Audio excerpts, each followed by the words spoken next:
Hey kings and queens, welcome back to my channel. So tonight we're going to be working on fresh tomato sauce. I'm working on a recipe for tomorrow's vlog post and it requires tomato sauce, so I decided to make it from scratch.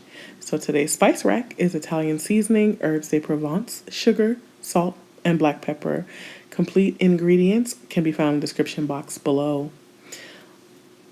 I also use 2 teaspoons of olive oil.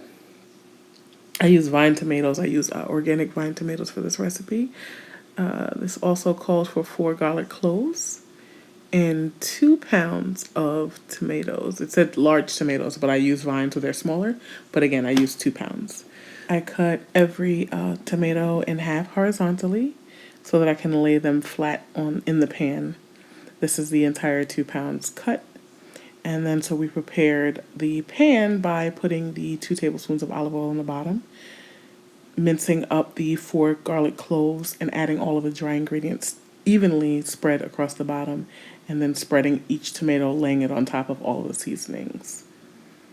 At this point, we have to make sure the oven is preheated to 400 degrees, and then we place it in the oven uncovered for 30 to 40 minutes or until the skin begins to detach, I guess, from the tomatoes themselves. And this is what that looks like.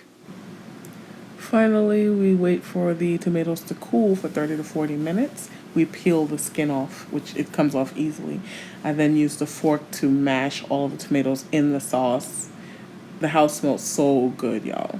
So at that point, I put it in and pulsed it into the blender for a couple of seconds, not long at all, and then I placed it in the mason jars. They'll be sitting in the fridge marinating and they'll be ready for the recipe tomorrow. Well, that's Cooking with A, and we'll be cooking again soon.